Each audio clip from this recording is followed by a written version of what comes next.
is New Year's Eve 2018 and gunshots are heard throughout the neighborhood. A young Army sergeant is gunned down in his parents' driveway standing next to his vehicle. His wife hears the gunshots and runs outside only to find a bloody crime scene. She sees her husband lying on the driveway, barely breathing. She calls 911 and she hits hysterical. Was this a target? Was this a hit? Was this on purpose? Was this random? Who murdered this young Army sergeant on New Year's Eve? Let's find out right now.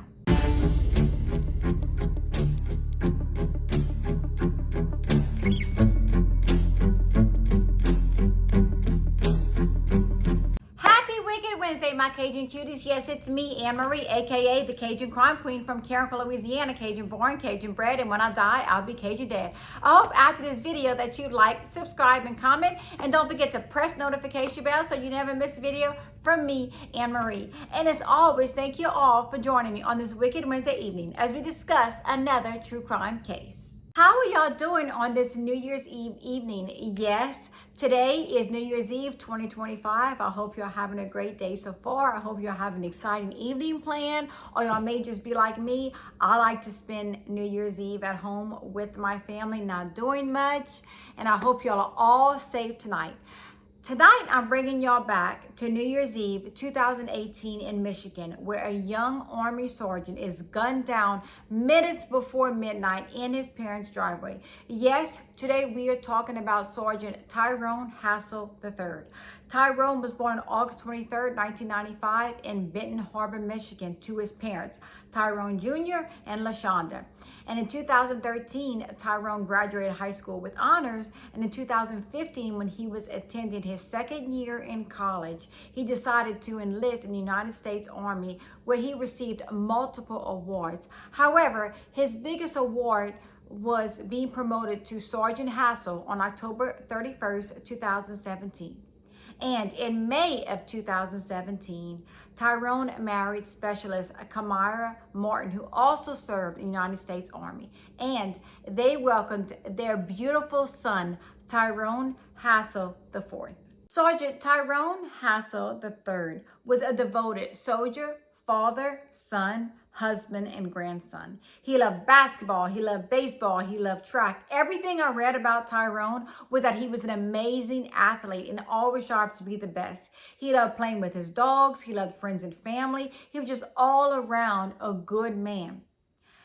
Tyrone and Kamira were living in Georgia at the time, and they decided to come home for the Christmas holidays in 2018. While they were staying at Tyrone's parents' home, he decided to go get food for Kamira and his son. Tyrone left a little before 11 p.m. He went down the road to his cousin's house, grabbed some food, came back home, gave the food to Kamira and the son, and stepped back outside. And all of a sudden, Kamira hears gunshots. She grabs their son, she runs to the back of the house, she puts her son in the back of the house, she comes outside only to find a bloody scene. She sees her husband, 23-year-old Sergeant Tyrone Hassell III, laying in the driveway, motionless, barely breathing.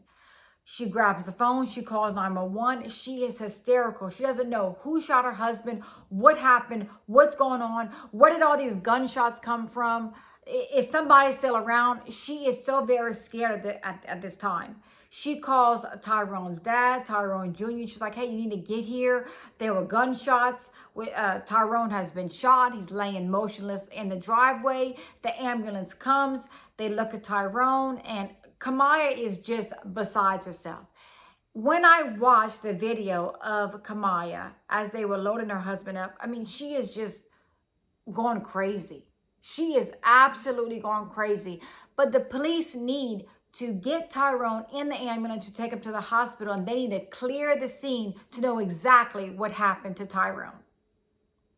As Tyrone is being loaded up in the ambulance, Kamira is trying to get to him. She's pulling at his shirt. The cops are pulling her back and saying, no, we need to get him to the hospital. We need to know what is going on here. They asked her, was he beefing with someone? Did you see anybody? Was somebody in the driveway? Where were these shots heard? What is going on? And Kamaya's like besides herself. She's like, I don't know what happened. I walked outside to see my husband laying in the driveway. I don't know about y'all. Y'all know I'm a pause because I gotta say something. Yeah, I don't know about y'all. I wouldn't be worried at that moment who shot my husband. I would be so worried about him and making sure that he was okay. I would be chasing the ambulance down the road, trying to figure out what hospital, where is he going? Is he going to be okay? I'm not worried at that point if he was beefing with someone. That would be the last thing on my mind. But police needed this information. They couldn't figure out, was Tyrone a target? Was this random? Was this a drive-by? Were they aiming at someone else? Like, what happened? It was just a bloody crime scene. There were multiple gun casings found. There was blood on the driveway. There was blood on the truck. There was brain matter found. It was a gruesome scene. And police didn't think this was a hit. And as y'all know, I've been into crime for 30 plus years. And I know when I see a crime scene like this. I mean, I'm not a detective or anything. I don't have any special skills, but this was not a hit. I mean, I'm sorry. This wasn't random. This was a hit. This was very personal. Tyrone was shot in the head and the face. I mean, someone was very up close and personal with Tyrone. This wasn't just someone driving by and Tyrone was, accidentally hit. This was definitely a target hit. So police need to know what's going on. They found out that Tyrone had went to Walmart earlier that evening to buy ammunition. And get this, the ammunition Tyrone was buying was the same kind of ammunition used to gun down Tyrone. So police wanted to know, why was Tyrone buying ammunition? Was he arguing with someone? Did he need this ammunition for protection? Why did he need this ammunition? When they pull up the Walmart security cameras, they see Tyrone talking to two men. They reach out to these two men and they find out that these two men are just friends that just happened to run into Tyrone at Walmart that night. It had nothing to do with the murder. Sadly, Sergeant Tyrone Hassel III was pronounced deceased on December 31st, 2018. This was so sad, y'all. He was only 23 years old and came home to Michigan to spend the Christmas holidays with his family. And when he arrives in Michigan, sadly, he is murdered in his parents' driveway. Police interview Tyrone's dad, Tyrone Jr., and they want to know, was he arguing with anyone? Was anyone out to get him? Do you know anything? Because this was definitely intentional. This was not just random. It was so obvious because the shooter was definitely feet away from Tyrone. This wasn't a drive-by random shooting. Tyrone's dad was like, no one would want to hurt my son. He wasn't beefing with anyone that I know of. And then ding, ding, ding, ding, ding, a bell goes off. Tyrone's dad's like, wait. Y'all know my stepson, right? And the cop's like, oh yeah, we know your stepson. He's into some bad stuff. He's always in trouble with the law, always, just always doing something. So Tyrone's dad thought maybe this was a case of mistaken identity. What if Tyrone's stepbrother was involved in some stuff and they accidentally shot and murdered the wrong son? He was just thinking all kind of things because no one can figure out who would want to hurt Tyrone. So maybe it was a case of mistaken identity. But Tyrone's stepmother was like, no, there's no way, because the other son had long hair. Tyrone had short hair. It wasn't the case. They had heard that Tyrone had some kind of beef with some guy that was nicknamed Drama. So they interviewed all of these people. They also brought in Tyrone's stepbrother. They interviewed person after person after person, and they had no leeway. They could not find anything. Nothing was matching up. The police were at a standstill. No one could figure out who murdered Sergeant Tyrone Hassel III. After interviewing several people, nothing. The case was going cold at this time. Then all of a sudden, police have a break in the case. a couple comes forward, a couple who lived in the same neighborhood that Tyrone Hassel was murdered in. And they say around 9:30, 10 o'clock, they're sitting in their living room, when across the street, they see a dark-colored four-door vehicle back into the driveway of a house that's vacant and for sale. They didn't think anything of it. They said the car left. However, the car came back about 15, 20 minutes later, traveling at a very high rate of speed, like at least 50 miles an hour in this neighborhood. They say the vehicle backed back up into this driveway, got out the car, got back in the car, then got out the car and started walking. And then not too long after, the person hears the gunshots. So is there a connection here? Because the police want to know who is the driver of this vehicle, because this seems very sketchy. When police found out the license plate number of this vehicle, it came back to a man named Jeremy Quare. And Jeremy Quare was also in the Army, and he knew Sergeant Tyrone Hassel III. So of course, police want to speak to Jeremy. They want to know, do you have some connection with this? Why were you in this neighborhood? Why was your vehicle in the state of Michigan? What's going on? However, first they speak to another man that's in the Army with Tyrone and Jeremy. He knows both of them. However, he knows Jeremy at a more personal level. He says they hang out, they chill, they just got back from Korea together, so they know each other well. This man says that he knows for a fact that Jeremy was seeing someone while he was in Korea, that he was messing around with someone. So the police were like, oh, okay, like didn't think anything of it. Like, okay, this man has a girlfriend, whatever. However, it wasn't just any girl that Jeremy was messing around with. Oh no, he was messing around with Kamaya Hassel, who was Sergeant Tyrone Hassel's wife. The man that knew Jeremy and Tyrone said that he had seen Kamaya and Jeremy in the same dorm room and knew they were in some type of relationship. He said that one evening he was hungry and he decided he wanted to go to Kamaya's room to get some food because he said the girls were always cooking. So he said when he walked in Kamaya's room, he saw Jeremy laying in Kamaya's bed and was like, oh, okay. And Jeremy looked at him and said, hey, keep her on the DL. And he said, look, that's between y'all. I just came in here to get some food. This is not my business. And I'm going to pause right there. A lot of people in this world say, hey, you should have said something. You should have gone tell Tyrone, whatever. Some people, including myself, if it has nothing to do with me, I'm not going to volunteer information, especially if I don't really know those people. And this man, he was just there to get food. He wasn't going to go start all kind of drama with Tyrone, Jeremy, and Kamaya if he didn't have to.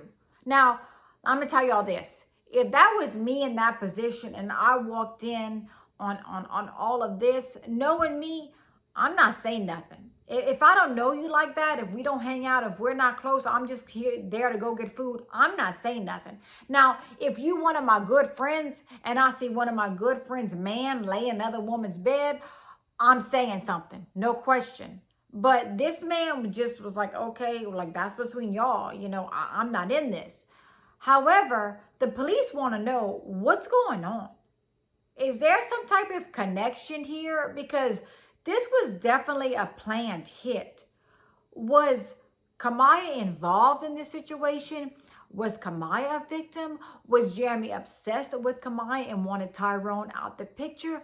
What actually happened? And were they in a relationship or was just, just a one-night stand? Like, what was going on? So the police bring in Kamaya. Of course, they want to speak to her. And Kamaya says that she and Jeremy did develop a bond. They started seeing each other. Kamaya says that her and Tyrone were fighting. They had a fight one night. And she states that she was like, I don't want to be with Tyrone anymore. I don't want to be with him. I want to leave him. However, she says that there was no way Tyrone was ever going to let her go. So she didn't know what to do. So she tells Jeremy, like, look, I don't want to be with Tyrone anymore. And he says, well, just let me know and I can take care of that for you. And she's like, wait, what are you talking about? What do you mean? He says, I can get a gun. Kamaya says this is when the process started. She said that she and Jeremy were planning on Tyrone's murder while they were in Korea. However, she said she didn't take it serious when they got back in the States. She didn't think it was going to happen. But in reality, she did take it serious. She says that Jeremy will call her and say things like, how's today? How's tomorrow? Where's Tyrone going to be? What's going on? They were planning Tyrone's murder like they were buying a car, like it was nothing. The cops wanted to speak to Jeremy as well as Kamaya. They bring Jeremy in Georgia. They bring Kamaya in Michigan.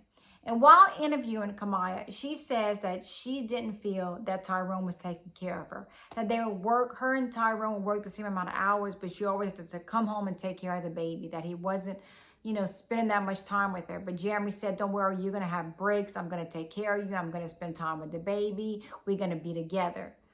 So Kamaya laid out this big confession about everything. However, Jeremy wasn't talking. They bring him in. He says, I want an attorney. Lips sealed, said nothing. Kamaya just confessed to everything. Kamaya Hassel was arrested and charged with first-degree murder. She was found guilty and sentenced to life in prison without the possibility of parole. Jeremy Quare pled guilty to second-degree murder. He was arrested and found guilty. He was sentenced to 65 years in prison. He will be eligible for parole when he is 90 years old. This was so incredibly sad because Tyrone was only 23 years old when he was gunned down in his parents' driveway. Kamaya Hassel signed over her rights to her mother, and her mother is raising she and Tyrone's son, Tyrone Hassel IV. Tyrone Hassel served our beautiful country only to return to get gunned down in his parents' driveway on New Year's Eve 2018. This was crazy sad because Kamaya was the grieving widow. She spent time with Tyrone's family after he was married in the same house. She was crying, she was hysterical, she was chasing the ambulance, but in reality, she was a stone cold killer. It's just so heartbreaking to know that this happened to Tyrone. My thoughts and prayers go out to Tyrone's family, especially his son, Tyrone Hassel IV. My final thought, I always give y'all my final thought. And my final thought is, no amount of money is worth taking someone's life. It was said that Sergeant Tyrone Hassel had this huge life insurance policy and that Kamaya wanted to cash out on it. So if that is true, that is the reason why Kamaya took Tyrone's life. That is just insane to me. No one, I repeat, no one can get away with murder these days. No one. If you were to commit a murder, in my opinion, just leave your license there. Just leave your identification because the cops are going to find you. There's surveillance cameras everywhere. There's Ring cameras. There's GPS in the cars. No one's getting away with anything, in my opinion. And it's crazy to know that Kamaya and Jeremy actually thought they were going to get away with this murder. That's just insane to me that they actually thought they were going to fly under the radar and just go on and live their life. No. Security cameras took care of that real quick. And this other man that came forward and told police about Kamaya and Jeremy's relationship. And wait, I'm going to tell y'all a little story.